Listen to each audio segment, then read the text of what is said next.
जय भीम, इनकलाब जिंदाबाद, भारत माता की जय। सम्मानित साथियों,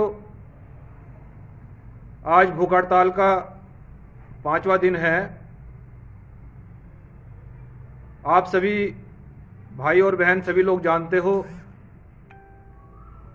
कि भूख हड़ताल का मेन उद्देश्य देश में फैल रही कोरोना महामारी और देश के मजदूर, किसान, गरीब लोगों के लिए उनको प्रत्येक माह भत्ता दिलवाना और उनके भरण पोषण के लिए उनके घर राशन भिजवाना और किसान विरोधी बिल वापस कराना, ये मुख्य मांगे हैं। लेकिन अब उसमें एक अहम मुद्दा और जुड़ गया है, जो कि दलित समाज से एक बहुत बड़े पैमाने पर एक बहुत बड़ा मुद्दा है। वो यह है कि जो पिछली सरकारों ने दलित समाज को जो सरकारी पट्टे आवंटित किए थे 4-4, 5-5 बीघे के, वो सरकार ने वापस ले लिए हैं और आज हमारा भूख हड़ताल का 5वां दिन है। तो मैं सरकार को आज इस उत्तर प्रदेश के मुख्यमंत्री जिला सहारनपुर में उनका आवागमन हुआ था।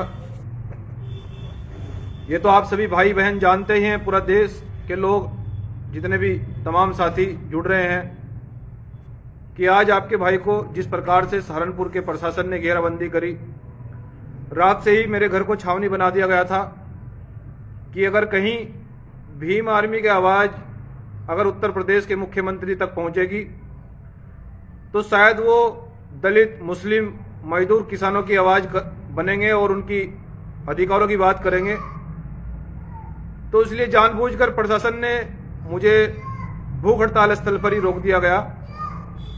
परंतु साथियों, बस मैं आप सभी देश की जनता को ये बता देना चाहता हूं कि जिस प्रकार से आपका भाई आपकी लड़ाई को लड़ रहा है, जिस प्रकार से मैं संघर्ष कर रहा हूं, यह आपके अधिकारों की लड़ाई है। कल कोई भाई ना मरे, कल कोई बहन ना मरे इस बीमारी में, कल अस्पताल में कोई भाई दम न तोड़े, मैं केवल इसीलिए भूख हड़ताल पर हूं। किसी के घर में कोई नुकसान न हो, कोई भूखा ना मरे मेरे देश के अंदर, मैं इसलिए भूख हड़ताल पर हूं। हमारे दलित समाज की जो जमीनें छीनी गई हैं उनको वापस दिया जाए, मैं इसलिए भूख हड़ताल पर हूं। तो सम्मानित साथियों, ये बहुत ही अहम मुद्दे हैं और जिस प्रकार से आपके भाई को आज भूख हड़ताल स्थल पर ही सभी अधिकारियों ने पूरा जोर लगाया और मुझे रोका गया, ये संविधान में एक आम आदमी को, और मैं तो भीम आर्मी का एक जिम्मेदार, एक आम कार्यकर्ता की तरह लेकिन एक जिम्मेदार साथी हूं, मैं अपनी जिम्मेदारी को बाखूबी तरह से समझता हूं। इसलिए मैंने उत्तर प्रदेश के मुख्यमंत्री के सामने अपनी बातों को रखने का एक फैसला किया था कि मैं एक जिम्मेदार होने के नाते, भारतीय नागरिक होने के नाते, मैं देश की जनता की नेतृत्व करके उनकी जनता की मांग को रखूंगा।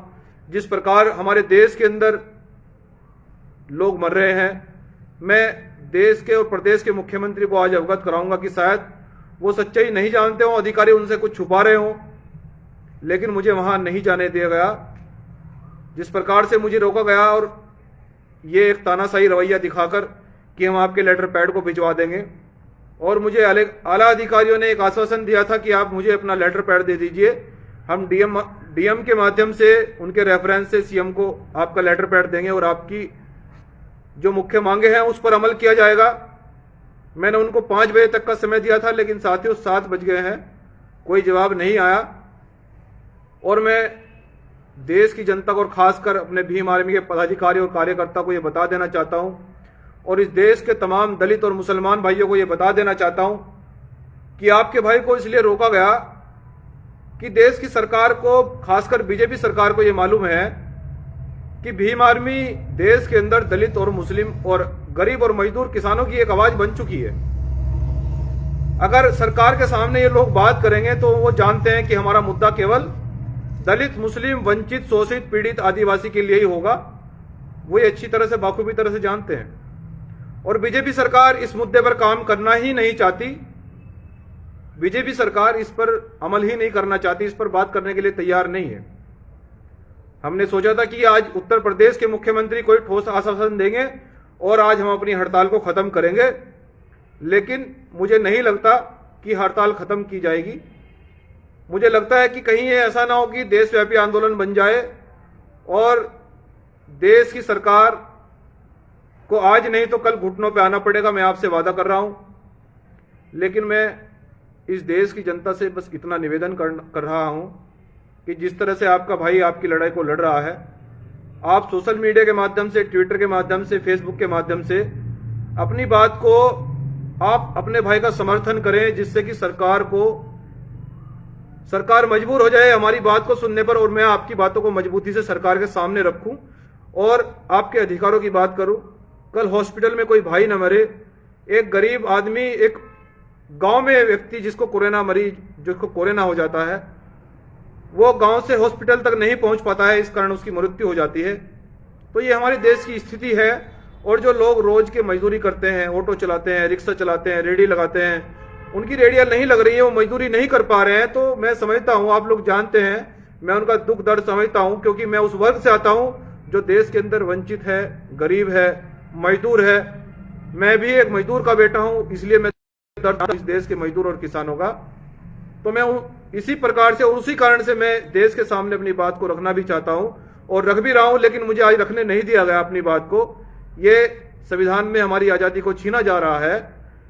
लेकिन मैं बस इतना कहना चाहता हूं अपने देश की जनता से, भाइयों से, बहनों से, कि अपने भाई का ट्विटर पर, फेसबुक पर, इंस्टाग्राम पर समर्थन करें, जिससे कि सरकार को घुटने टेकने पड़े और अपनी आपकी मांगों को मांगना पड़े। हॉस्पिटल में अच्छी सुविधाएं हो सके, उनकी व्यवस्था दुरुस्त हो सके, वेंटिलेटर की उत्पादन क्षमता बढ़ सके, ऑक्सीजन की क्षमता बढ़ सके, जिससे कि कल कोई भाई ना मरे, डेड बॉडी नहरों से, तालाबों से न बरामद हो। अभी न्यूज में दिखा रहे थे कि 1000 किलोमीटर से 2000 शव बरामद हुए हैं तालाबों से। तो इससे बड़ा दुर्भाग्य देश का नहीं हो सकता है। तो मैं इसलिए सम्मानित साथियों, आज ये इरादा था कि आज अगर मुख्यमंत्री हमसे वार्ता करेंगे, हमें कोई संदेश देंगे, तो आज शायद भूख हड़ताल हमारी खत्म हो जाए। ये आंदोलन हम इस आश्वासन पर खत्म कर दें कि भाई हमें प्रदेश के मुख्यमंत्री से आश्वासन दिया है, हम अपनी भूख हड़ताल को खत्म करते हैं, कि हमारे मुद्दे को सुना है उन्होंने, ये हमारी बातों को गंभीरता से लिया है। लेकिन हमारी बात को प्रदेश के मुख्यमंत्री अनसुना करके प्रदेश जिले से चले जाते हैं। ये एक जनता की, एक लोकतंत्र पर हमला है। ये जनता के विश्वास को तोड़ा जा रहा है, ये जनता के विश्वास को छला जा रहा है, जिस प्रकार से आज मुख्यमंत्री जी ने रवैया दिखाया। वरना आज उन्हें भूख हड़ताल पर ही आना चाहिए था, कि जो व्यक्ति 5 दिन से भूख हड़ताल पर बैठा है देश की जनता के लिए और प्रदेश का एक जिम्मेदार व्यक्ति है, उनको आज भूख हड़ताल पर आना चाहिए था। एक प्रदेश में संदेश जाता, हम देश की जनता जो तड़प तड़प के मर रही है, हम अपनी तरफ से भी जो मदद कर रहे हैं, हम और भी ज्यादा उनकी मदद करने की कोशिश करते, व्यवस्था को बनाने की कोशिश करते। लेकिन मुख्यमंत्री जी ने अपनी जिम्मेदारी को नहीं निभाया। वो अधिकारियों से वार्ता करते हैं और अपने नेताओं से वार्ता करते हैं और सर्किट हाउस से होकर सीधा अपने हवाई जहाज से लखनऊ की ओर रवाना हो जाते हैं। मैं भाजपा के सरकार के नेताओं से भी ये और मुख्यमंत्री जी से भी ये कहना चाहता हूं कि यदि आपको अधिकारियों से वार्ता करनी थी तो इनको लखनऊ ही बुला लेते, क्या आपको आवश्यकता थी सहारनपुर में आने की? अगर आपको नेताओं से ही वार्ता करनी थी तो इनको लखनऊ ही बुला देते। ये तो विधायक लखनऊ में रहते हैं, इनको बंगले मिले हुए हैं वहीं पर, डीएम साहब हवाई जहाज से लखनऊ चले जाते। हम तो समझ रहे थे कि आप लोग सहारनपुर की जनता से हाल जानेंगे कि उत्तर प्रदेश के अंदर सबसे ज्यादा मृत्यु अगर हो रही है तो वो सहारनपुर में हो रही है। प्रथम नंबर पर सहारनपुर चल रहा है कोरोना महामारी को लेकर। हमने ये सोच रहे थे कि आप लोग सहारनपुर की जनता से सीधे वार्ता करेंगे, लेकिन आपने इस जिम्मेदारी को नहीं निभाया। आप अपनी जिम्मेदारी से भाग गए और जनता के विश्वास को आपने जिस प्रकार से ठुकराया है, जनता इसका जवाब आपको चुनाव में देगी। ये वादा किया जा रहा है भीम आर्मी के माध्यम से। लेकिन सम्मानित साथियों, फिलहाल इस महामारी से निपटने के लिए भीम आर्मी 24 घंटे तत्पर है और भीम आर्मी आपकी आवाज को उठाएगी। किसी भी सूरत में भीम आर्मी बर्दाश्त इसको नहीं करेगी। जिस प्रकार से ये प्रदेश में और देश में रवैया चल रहा है सरकार का, जिस प्रकार से हमारे देश में लोग रोज मर रहे हैं, अस्पतालों के बाहर दम तोड़ रहे हैं, भीम आर्मी से किसी भी सूरत में बर्दाश्त नहीं करेगी। इसीलिए साथियों, आज भूख हड़ताल का 5वां दिन था। आज जो उम्मीद थी प्रदेश की सरकार ने, वो उम्मीद उस पर वो सरकार विफल रही। सरकार का सिस्टम फेल है, लेकिन वो वार्ता पर भी विफल रहे। लेकिन साथियों, हमारा आंदोलन आगे भी बढ़ेगा, आगे और भी तेज बढ़ेगा।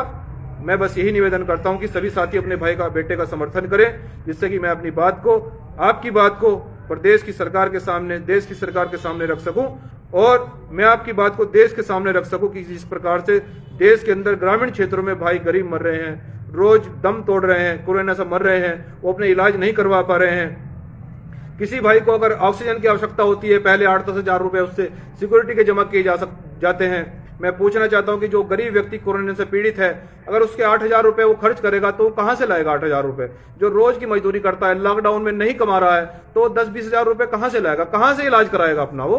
तो मैं और प्रदेश से, इस प्रदेश की सरकार से जो हमारी मांगे हैं, मैं फिर से बता रहा हूं कि प्रथम मांग तो हमारी ये है कि हॉस्पिटल के बाहर जो भी आदमी, जो भी व्यक्ति पहुंचते हैं, उनको तुरंत भर्ती कराया जाए, वेंटिलेटर की क्षमता बढ़ाई जाए, ऑक्सीजन की क्षमता बढ़ाई जाए, और जो किसी भी वापस किया जाए। और जो रेडी चलाने वाले व्यक्ति हैं, ऑटो चलाने वाले व्यक्ति हैं, गरीब हैं, मजदूर हैं, किसान हैं, उनको प्रत्येक माह सैलरी दी जाए, उनको भत्ता दिया जाए, उनके घर मुफ्त में राशन भिजवाया जाए, और दलितों के पट्टे जो सरकार ने छीने उनको वापस किया जाए। ये हमारे मुख्य मुद्दे हैं, और इन मुख्य मुद्दों पर अगर सरकार उनको सुनने का काम नहीं करेगी तो ये आंदोलन आगे बढ़ के रहेगा। साथियों, मैं फिर से ये अपील कर रहा हूं कि देश की जनता अपने भाई का समर्थन करे। मैं आपकी बात को गंभीरता से उठाऊंगा, आपकी लड़ाई को लड़ूंगा, ईमानदारी से लड़ने का काम करूंगा। साथियों, जय भीम, जय भारत, इंकलाब जिंदाबाद, भारत माता की जय।